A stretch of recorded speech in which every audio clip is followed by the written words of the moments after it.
बहुत समय पहले की बात है। एक राजा को उपहार में किसी ने बाज के 2 बच्चे भेंट किए। वे बड़ी ही अच्छी नस्ल के थे और राजा ने कभी इससे पहले इतने शानदार बाज नहीं देखे थे। राजा ने उनकी देखभाल के लिए एक अनुभवी आदमी को नियुक्त कर दिया।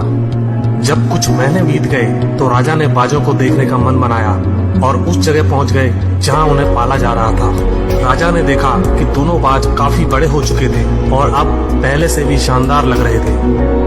राजा ने बाजों की देखभाल कर रहे आदमी से कहा, मैं इनकी उड़ान देखना चाहता हूँ, तुम इन्हें उड़ने का इशारा करो। आदमी ने ऐसा ही किया। इशारा मिलते ही दोनों बाज उड़ान भरने लगे, पर जहाँ एक बाज आसमान की ऊंचाइयों को छू रहा था, वहीं दूसरा कुछ ऊपर जाकर उसी डाल पर आकर बैठ गया जिससे वो उड़ा था। ये देख राजा को कुछ अजीब लगा। क्या बात है, जहाँ एक बाज इतनी अच्छी उड़ान भर रहा है, वहीं ये दूसरा बाज उड़ना ही नहीं चाह रहा। राजा ने सवाल किया, जी हुजूर, इस बाज के साथ शुरू से यही समस्या है, वो इस डाल को छोड़ता ही नहीं।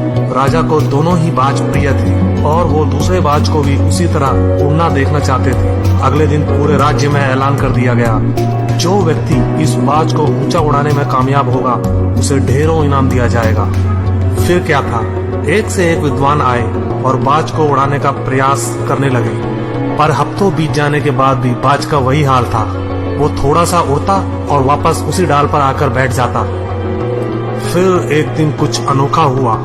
राजा ने देखा कि दोनों बाज आसमान में उड़ रहे हैं। उन्हें अपनी आंखों पर यकीन नहीं हुआ और उन्होंने तुरंत उस व्यक्ति का पता लगाने को कहा जिसने ये कारनामा कर दिखाया था।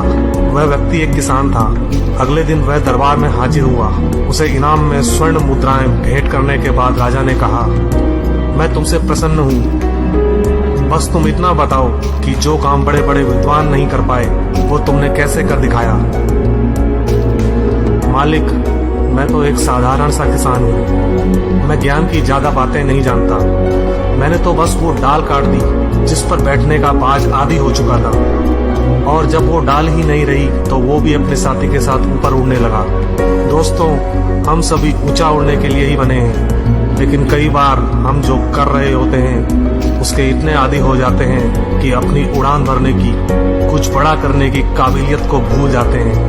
यदि आप भी सालों से किसी ऐसे काम में लगे हैं जो आपके सही पोटेंशियल के मुताबिक नहीं है, तो एक बार जरूर सोचिए कि कहीं आपको भी उस डाल को काटने की जरूरत तो नहीं जिस पर आप बैठे हैं। धन्यवाद दोस्तों।